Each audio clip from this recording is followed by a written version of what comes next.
টাকা তুলছেন রাজ্যের মুখ্যমন্ত্রী এবং তার দল। সুতরাং চাকরি গেছে রাজ্যের মুখ্যমন্ত্রীর পরিকল্পিত দুর্নীতির জন্য। অর্থাৎ একজন দুর্নীতিগ্রস্ত মুখ্যমন্ত্রী এবং তার দলের জন্য এই রাজ্যের মেধা অপমানিত হলো, লাঞ্ছিত হলো। ওর উদ্দেশ্য হচ্ছে যাতে কেউ চাকরি না পায়। আমার যা টাকা খাওয়ার আমি খেয়ে নিয়েছি, এখন কাউকে চাকরি করতে দেবো না। এইটাই হচ্ছে এই রাজ্যের মুখ্যমন্ত্রীর পরিকল্পনা। এটা কি ওর নিজের বাড়ি থেকে ঠাকুমার তৈরি করা মোয়া যাকে একজনকে খাইয়ে দেবো? তো জনগণের টাকা, এটা ওর নিজের ওই ইলেকট্রাল ফান্ডের বদমাইশি চুরি করা টাকা নয়। যেমন দেবাশিসকে দেওয়া হয়েছে মালদার গাজলে, হাওড়ার জায়গায়, এবং অনিকেতকে দেওয়া হয়েছে রায়গঞ্জে। এই বদলির বিষয়ে আপনি কি বলবেন? মালদার গাজলে যে দেবাশিসকে পাঠানো হয়েছে সেখানে কোনো এই সিনিয়র রেসিডেন্টের পোস্টই নেই। Run by the criminals for the criminals of the criminals, এরকম একটা জায়গাতে নিয়ে যাওয়ার চেষ্টা করছে যে এই হিন্দু মুসলমান বিভাজনের রাজনীতি করব। তোমরা চুরি করছো কেন? তোমরা অপরাধীদের আড়াল করছো কেন? তোমরা তথ্য প্রমাণ লোপাট করছো কেন? তোমরা তদন্ত ধামাচাপা দিচ্ছ, এই প্রশ্ন করেছি বলে আমাদের উপরে রাষ্ট্রীয় দমনপীড়ন নামিয়ে আনছে।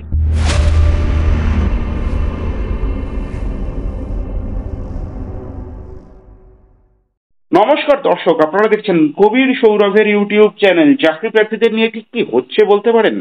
একবার মুখ্যমন্ত্রী নেতাজি ইন্ডোরে সভা করে বললেন আপনাদের কারুর চাকরি যাবে না, সরকার আপনাদের সঙ্গে সর্বতোভাবে আছে, আপনারা স্কুলে যান, আপনারা ভলান্টিয়ারি সার্ভিস দিন, যাতে পরীক্ষা দিতে না হয়। আমরা দেখছি আজকে সেই মুখ্যমন্ত্রী আবার সাংবাদিক সম্মেলন করলেন, কিন্তু এসএসসি আবার নোটিফিকেশনও করলো। 30শে মে নোটিফিকেশন হবে, 16ই জুন থেকে 14ই জুলাই পর্যন্ত অনলাইনে অ্যাপ্লিকেশন করা যাবে।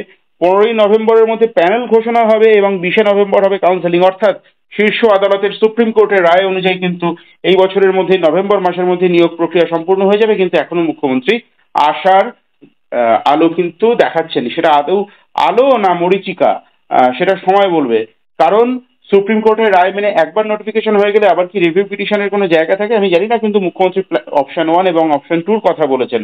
এবং শুধুমাত্র তাই নয়, তিনি পরীক্ষার্থীদের মাথা থেকে কি কার্যত হাত তুলে নিলেন, কারণ তিনি বলেছেন যে আপনাদের কিন্তু পরীক্ষায় বসতেই হবে।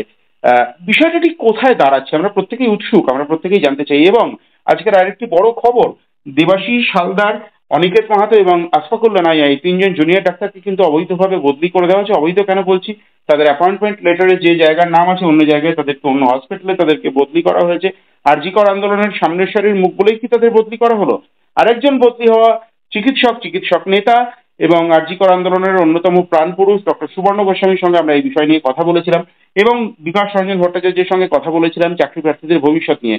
আপনারা কিন্তু সম্পূর্ণ প্রতিবেদনটি শোনার চেষ্টা করুন। ডক্টর সুবর্ণ গোস্বামী এবং বিকাশ রঞ্জন ভট্টাচার্য উভয়ের সঙ্গেই আমাদেরকে ওভার ফোন কথা বলতে হয়েছে, কারণ তারা এই মুহূর্তে যে দূরত্বে আছেন তাদের সঙ্গে সরাসরি গিয়ে কথা বলা সম্ভব হয়নি।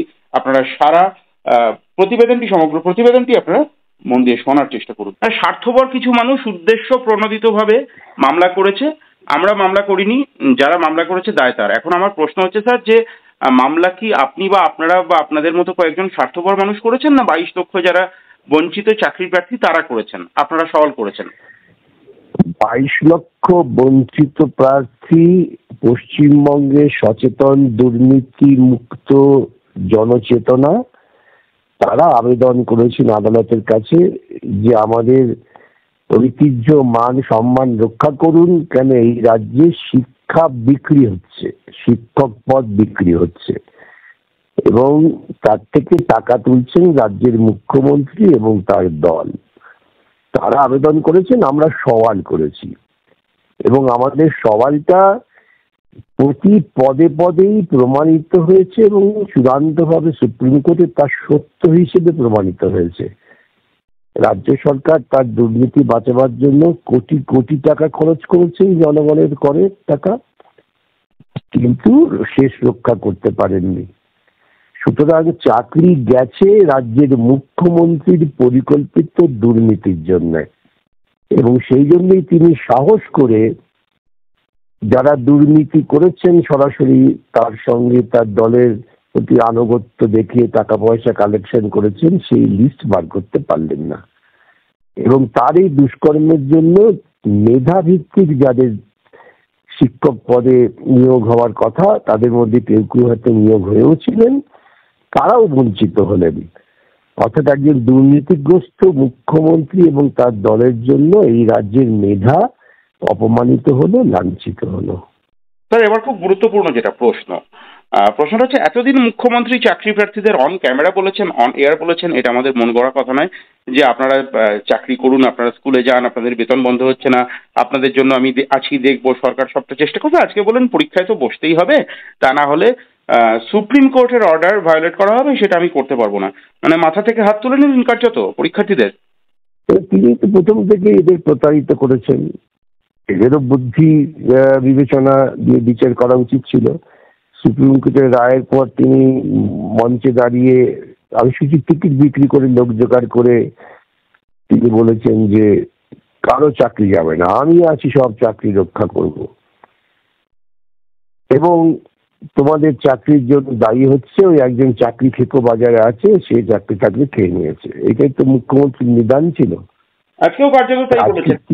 হ্যাঁ, তাহলে তিনি আজকে সেখান থেকে কোথায় পালিয়ে গেলেন? এখন তিনি বলতে বাধ্য হচ্ছেন সুপ্রিম কোর্টের রায় মানতে হবে, তাই এতদিন ধরে ছেলেগুলোকে তিনি প্রতারিত করলেন। এবং আজকেও আমি যতটুকু শুনেছি, বিভিন্ন জায়গায় প্রতিক্রিয়াও দিয়েছি, তিনি আরেকটি দুর্নীতির পরিকল্পনা করলেন। আসলে ওর মাথায় হচ্ছে যে দুর্নীতি হলে পশ্চিমবঙ্গের দুর্নীতিমুক্ত জনচেতনা, তারা প্রতিবাদ করবে, আন্দোলন করবে, মিছিল মিটিং করবে, কোর্টে যাবে, এবং কোর্টে গেলে সবটাই আবার আটকে যাবে। ওর উদ্দেশ্য হচ্ছে যাতে কেউই চাকরি না পায়। আমার যা টাকা খাওয়ার আমি খেয়ে নিয়েছি, এখন কাউকে চাকরি করতে দেবো না। এইটাই হচ্ছে এই রাজ্যের মুখ্যমন্ত্রীর পরিকল্পনা। স্যার, 30শে মে নোটিফিকেশন এবং 16ই জুন থেকে 14ই জুলাই পর্যন্ত অনলাইনে আবেদন, 15ই নভেম্বর প্যানেল ঘোষণা এবং 20শে নভেম্বর কাউন্সেলিং। মানে সুপ্রিম কোর্টের রায় অনুযায়ী তো নভেম্বর মাসের মধ্যে 44,203টি শূন্য পদে নিয়োগ হয়ে যাচ্ছে। সেক্ষেত্রে আজকে মুখ্যমন্ত্রী আবার বলছেন আপনাদের রিভিউয়ের জন্য অপেক্ষা করা উচিত। Plan option 1, option 2, coat unquote, option 1, option 2 দুটোই ভেবে দেখতে হবে। ভয় পাচ্ছেন কেন? পরীক্ষায় বসুন না, আবার যাতে বসতে না হয় তা তো আমরা দেখছি। এত বড় নির্বোধ এবং এত বড় কি বলবো অসত্য কথা বলার মতো দক্ষতা ভারতবর্ষে এতাবৎকালে কোনো মুখ্যমন্ত্রী দেখাতে পারেননি। রায় যদি মেনেই নেওয়া হলো নির্বাচন প্রক্রিয়া চালু করে দিয়ে, তাহলে সেই রায়ের রিভিউ হয় কি করে? এটা তো নিশ্চয়ই যারা চাকুরি প্রার্থী শিক্ষক পদের জন্য বা অশিক্ষক পদের জন্য, যারা অন্তত পক্ষে টাকা দিয়ে চাকরি পাননি, তাদের তো এটা বোঝা উচিত যে রায় যখন মান্যতা দিয়ে তুমি নতুন নিয়োগ প্রক্রিয়া চালু করছো, তখন রিভিউ সুযোগ থাকছে কোথায়? রিভিউ প্রশ্ন আসছে কোথায়? তিনি আবারও ধাপ্পা দেওয়ার চেষ্টা করছেন। দুর্ভাগ্য, এই রাজ্যের মুখ্যমন্ত্রী সৎ ভাবে ভাবতেই পারেন না, পরিষ্কার কথা, তথ্যভিত্তিক কথা বলতেই জানেন না।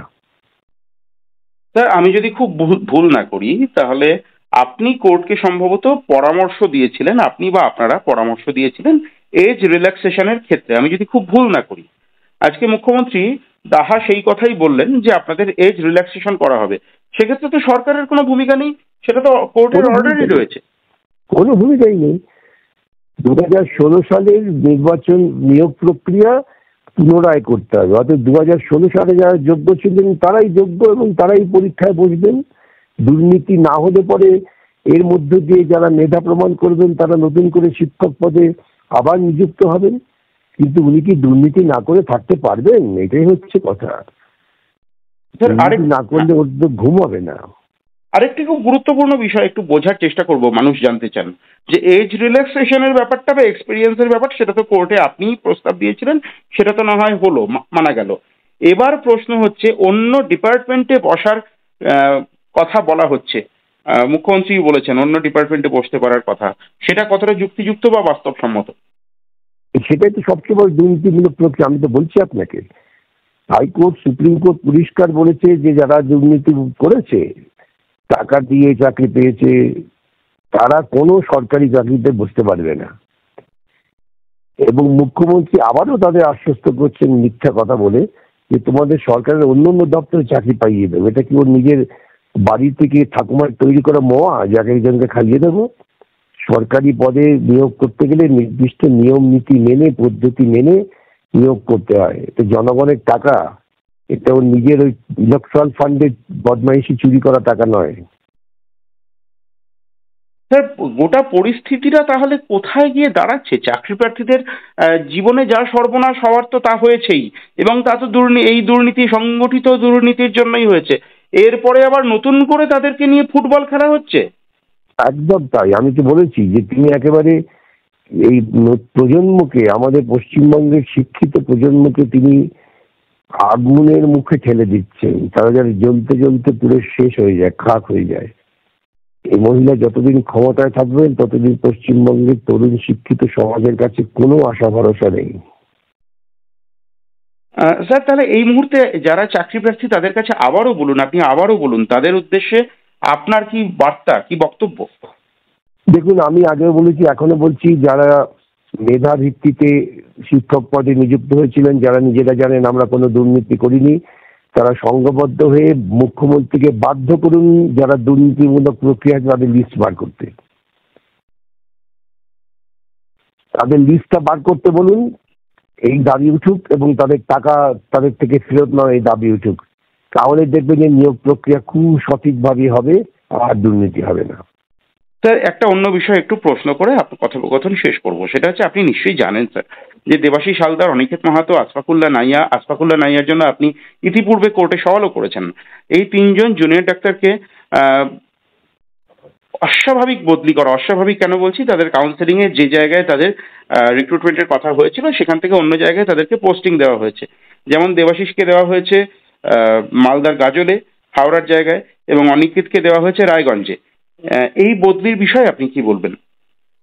না, এইটা তো পরিষ্কার, আমাকে বলতে হবে কেন? তো সাধারণ বোধ বুদ্ধি সম্পন্ন লোকে বুঝছেন যে যেহেতু ওরা আন্দোলন সংগঠিত করছেন, আন্দোলনের মুখ, ওদের একটু ভাবছে একটু সাজা দিয়ে দিলাম, অন্য জায়গায় পাঠিয়ে দিয়ে। এর আগে ডক্টর সুবর্ণ গোস্বামীকে করা হয়েছে। হ্যাঁ, কিন্তু এরা বোঝে না, এই প্রশাসকরা এতটাই অন্ধ এবং বোধ বুদ্ধিহীন যে এদের যা যোগ্যতা, এদের যে দক্ষতা, ওরা তো ওইখানেই আর নতুন করে সংগঠন করবে। এই সংগঠনের ব্যাপ্তি তো আরো বাড়বে। এই বোধটা ওদের নেই। ওইভাবে ট্রান্সফার করে দিলে একজন দক্ষ লোককে, তাহলে আন্দোলন সব দমে যাবে। এরকম বহু চেষ্টা ইতিপূর্বে হয়েছে, তা আন্দোলন দমে না, আন্দোলনের গতি বৃদ্ধি হয়। স্যার, এরা যদি আইনি সহায়তা চান, আইনি লড়াই লড়েন, কোনো মানুষের আইনি সহায়তা দেওয়ার জন্য আমি এবং আমার সহকর্মীরা সবাই প্রস্তুত আছি। এদের কি আইনি সহায়তা নেওয়ার স্যার প্রভিশন রয়েছে? নিশ্চয়ই। স্যার, প্রথমেই জানতে চাইবো, দার্জিলিং এর এই ঠান্ডা আবহাওয়ায় কলকাতার এই উত্তর থেকে দূরে, এতটা দূরে কেমন আছেন? পাহাড় ভালো লাগছে? ঠান্ডা ভালো লাগছে? অত্যন্ত ভালো আছি। তার কারণ হচ্ছে যে পাহাড় আমার অত্যন্ত প্রিয় জায়গা। আমি অতীতেও যখন কার্শিয়াংয়ে পোস্টিং ছিলাম, তারপর সেখান থেকে যখন বর্ধমানে আমাকে বলা হলো যে পাঠানো হবে, আমি অনুরোধ করেছিলাম দপ্তরকে যে বর্ধমানে পাঠাবেন না আমাকে, কারণ পাহাড়ে আমি বেশ ভালো আছি। আর তবে একটাই সমস্যা, সেটা হচ্ছে, সমস্যা বলতে সরকার আমায় কোনো কাজ দেয়নি।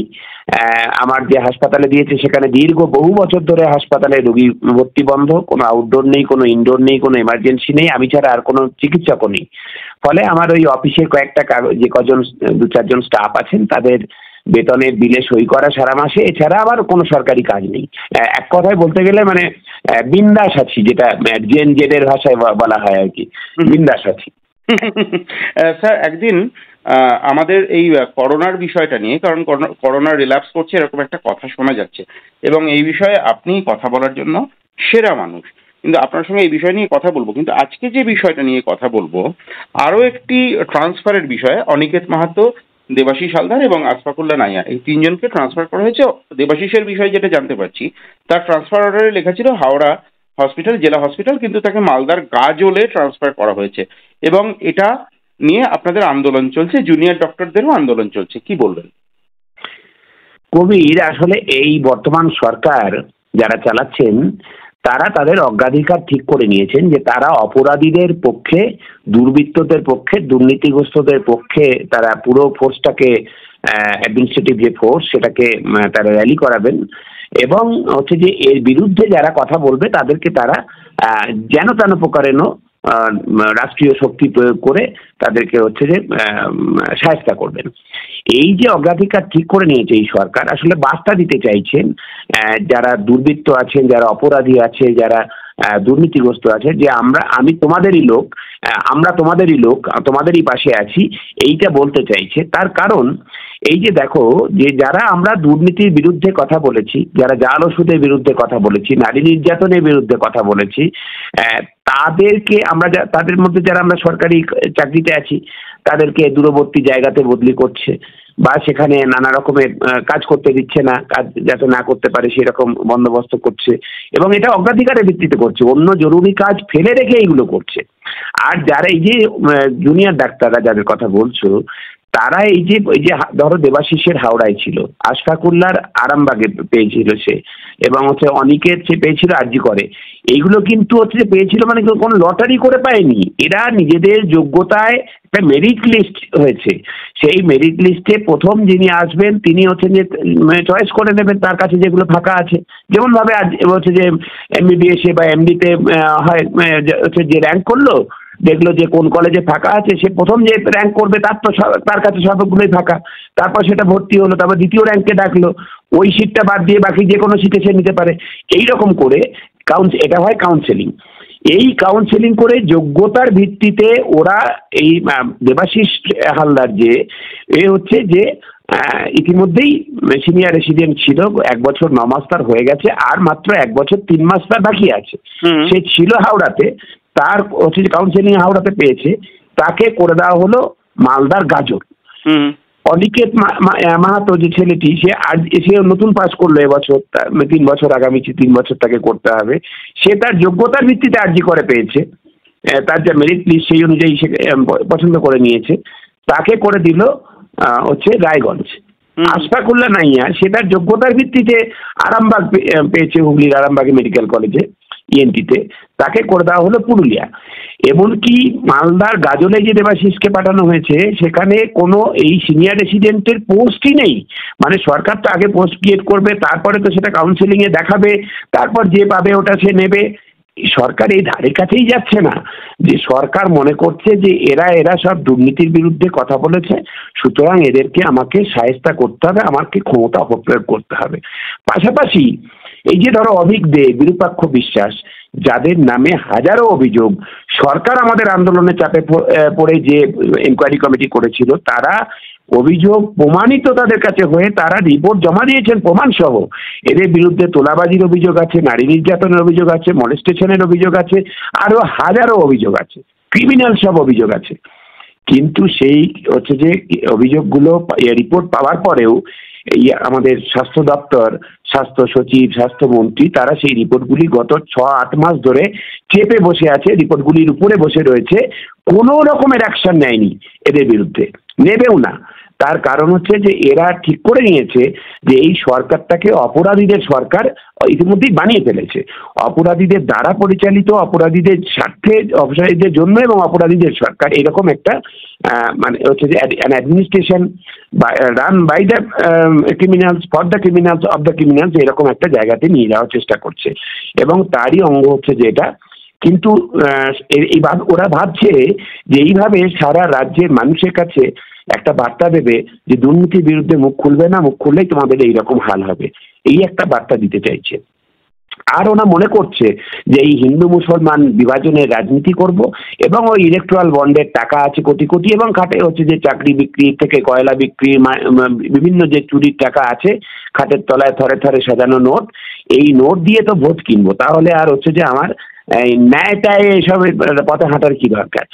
আমাকে বার্তা দাও সমাজ বিরোধীদের, সামনে ভোট আসছে, যাতে সমাজ বিরোধীরা শাসকের দলের ছাতাতে সবাই থাকে, তারা যাতে অভয় পায় যে ভোট লুট করার জন্য, সেই জন্য সমাজ বিরোধীদের এই বার্তা দিচ্ছে যে দেখো আমরা দুর্নীতির বিরুদ্ধে মুখ খুললে কি হাল করে দিচ্ছি, আর যারা দুর্নীতি করছো তাদেরকে কিভাবে আমরা হাল করছি, এই বার্তাটা দিতে চাইছে। কিন্তু বাংলার মানুষও দেখছেন, বাংলার মানুষ সবটাই দেখছেন, এবং যে সঠিক বাংলার মানুষ আশা করি তারা তাদের প্রতিক্রিয়া দেবেন। আমরা চিকিৎসক সংগঠন হিসাবে association of health service doctors West Bengal কড়া চিঠি দিয়েছি আজকে আমরা স্বাস্থ্যমন্ত্রীকে, স্বাস্থ্যমন্ত্রী তথা মুখ্যমন্ত্রীকে, স্বাস্থ্য সচিবকে তার কপি দিয়েছি। এতে যদি কাজ না হয় তাহলে আগামী দিনে চিকিৎসক সমাজ তো বটেই, যে আমরা জুনিয়র ডাক্তাররা এবং তার সিনিয়র ডাক্তাররা, আমাদের সম্পাদক আজকে তাদের সঙ্গে রয়েছেন, স্বাস্থ্য ভবনে তারা অবস্থান চালাচ্ছেন, এবং যে পুলিশ সেখানে সল্টলেকের পুলিশ 144 ধারা পূর্বতন যেটা ছিল এখন 163 বিএনএস জারি করে ওখানে ওই ভুয়ো বোমাতঙ্ক কারা করেছিল, ও নিজেরাই করেছিল নাকি কে জানে, ওইসব চড়িয়ে 163 ধারা জারি করে ওখানে হচ্ছে যে গেট বন্ধ করে দিয়েছে, বাকিদের ঢুকতে দিচ্ছে না। ভাবছে এইভাবে বোধহয় বিক্ষোভ ঠেকাতে পারবে, কিন্তু জনবিক্ষোভ বা জনবিস্ফোরণ যদি হয়, ঠেকানোর ক্ষমতা কোনো অত্যাচারী শাসকের সারা পৃথিবীতে থাকেনি, এদেরও থাকবে না। তার প্রশ্ন হচ্ছে, অনিকেত, আশফাকুল্লাহ বা দেবাশিস এই তিনজনকেই বিশেষ করে চিনি এবং তিনজনই স্নেহভাজন। এই আরজি করার আন্দোলনের সময় থেকেই চিনি। প্রশ্নটা হচ্ছে, এদের কখনো তো কোনো রাজনৈতিক দলের কোনো মঞ্চে কোনো কালে দেখিনি। এরা একটি জাস্টিস চেয়ে, এবং উই ওয়ান্ট জাস্টিস, এবং জাস্টিস সরকারের কাছে চেয়েছিলেন, যে জাস্টিস সরকারের দেওয়া কাজ, সরকার বিরোধী কোনো মূলগত কথাও বলতে শুনিনি। তাহলে এদের ওপর খাড়া কেন নেমে আসছে? না, এইটা কবির আমি একটু দ্বিমত পোষণ করবো। সেটা প্রথম কথা হচ্ছে যে যদি রাজনৈতিক দলেই দেখা যেত, রাজনীতি করা কি অপরাধ নাকি আমাদের দেশে? না, তা তো নয়। যারা সরকার চালাচ্ছেন তারা তো রাজনীতি করেই, তারা একদিন বিরোধী ছিলেন আর এখন সরকার চালাচ্ছেন, হচ্ছে যে তারা তো রাজনীতি করেছেন। তার রাজনীতি দল যদি রাজনৈতিক দলের সঙ্গে যুক্ত থাকতো তাতেও কোনো অপরাধ হতো না। আর রাজনৈতিক দলের সাথে রাজনৈতিকভাবে যুক্ত নয় নাগরিক হচ্ছে যে তারা চাই জাস্টিস চেয়েছেন, তাতেও তাদের কোনো অপরাধ নেই। ভারতবর্ষের সংবিধান তাদেরকে এই অধিকার দিয়েছে, প্রত্যেককে এই অধিকার দিয়েছে যে তোমরা হচ্ছে শান্তিপূর্ণ পথে হচ্ছে তোমরা প্রতিবাদ করতে পারো। তাতে হচ্ছে যে তো সরকারের বিরোধ করার তো কোনো বিষয় নেই, সরকার তো তাদের কথা শোনে। সরকার তো হচ্ছে যে এর আগে মুখ্যমন্ত্রী তো ওদের অবস্থানে, সত্যভাবনা অবস্থানে এসে ভালো ভালো কথা বলে গেছেন, এই করব সেই করব। একবার কালীঘাটে ডেকে চা খাইয়েছেন, একবার নবান্নে ডেকে মিটিং করেছেন। তাতে তো যেগুলো করবেন বলেছিলেন মাননীয় মুখ্যমন্ত্রী, তো বলেছিলেন মার্চ এপ্রিলের মধ্যে সবকটা মেডিকেল কলেজে ইলেকশন করাবেন, ছাত্র সংসদের এবং রেসিডেন্ট ডক্টরস অ্যাসোসিয়েশন ইলেকশন করাবেন। সে তো লাইভ স্ট্রিমিংও হয়েছিল, সে তো সবাই সারা রাজ্যবাসী শুনেছে, সারা বিশ্ববাসী শুনেছে যে জুনিয়র ডাক্তারদেরকে তিনি বলেছেন। তিনি কি তার কথা রাখেননি তো? ফলে হচ্ছে যে আমরা বুঝতেই পারছি যে যারাই এই সরকারের দুর্নীতির নিয়ে কথা বলবে, যারাই শাসকের দুর্নীতির বিরুদ্ধে কথা বলবে, অনাচারের বিরুদ্ধে কথা বলবে, তারাই ওদের কাছে রাজনৈতিক শত্রু। তাদেরকেই ওরা রাষ্ট্রযন্ত্রকে ব্যবহার করে, তারা রাজনৈতিকভাবে মোকাবিলা করছে না, রাষ্ট্রযন্ত্রকে ব্যবহার করে রাষ্ট্রীয় দমন পীড়ন নামিয়ে আনছে।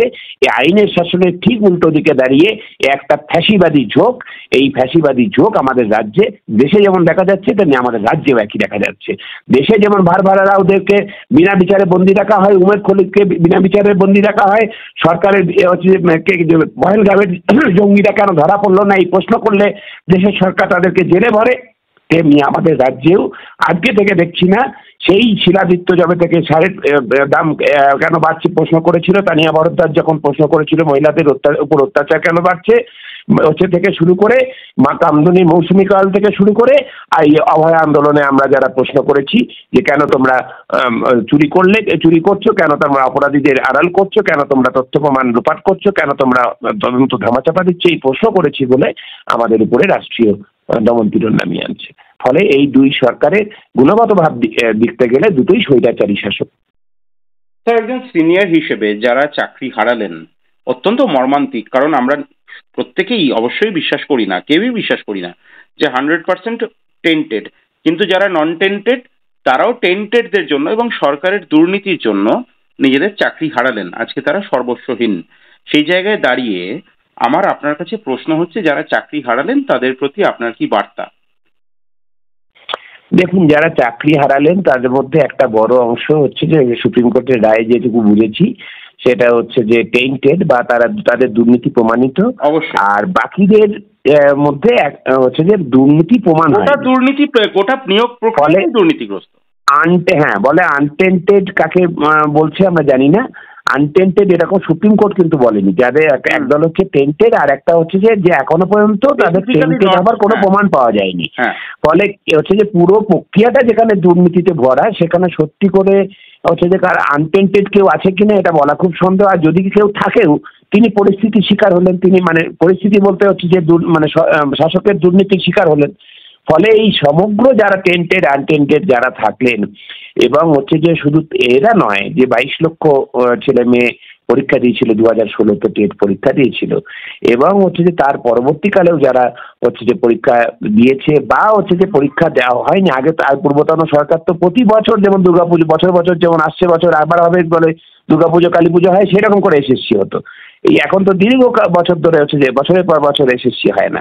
যে বেকার ছেলে মেয়েরা বোধহয় কোটি ছাড়িয়ে যাবে, যারা হচ্ছে যে এসএসসিতে বসবার স্বপ্ন দেখেছিলেন, বসে একটা চাকরি করে তারা তাদের জীবন গড়বার স্বপ্ন দেখেছিলেন, সেই হচ্ছে যে কোটিখানেক বেকারের হচ্ছে যে স্বপ্ন চুরি করলো যারা, তাদের স্বরূপটাকে উন্মোচিত করে দেওয়া এবং হচ্ছে যে এই এ রাজ্য থেকে দুর্নীতির শিকড় ওপড়ানোর যে কাজ, বৃহত্তর যে কাজ, সেই কাজে অবিলম্বে তাদের নিজে ঝাঁপিয়ে পড়া উচিত।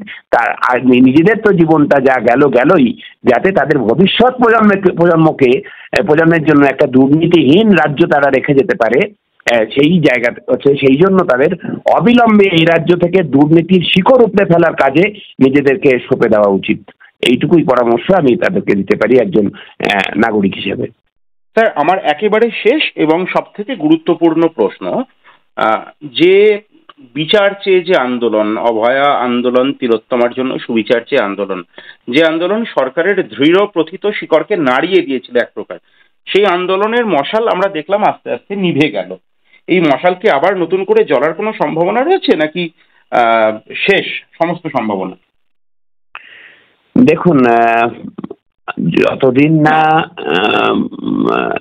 স্বাধীনতা আসে, স্বাধীনতা আন্দোলন যেমন চলতে থাকে, তেমনি যে বিচারের দাবিতে আন্দোলন হচ্ছে যে যারা নেমেছেন, তারা আজকে আর বিচার চান না এরকমটা নয়।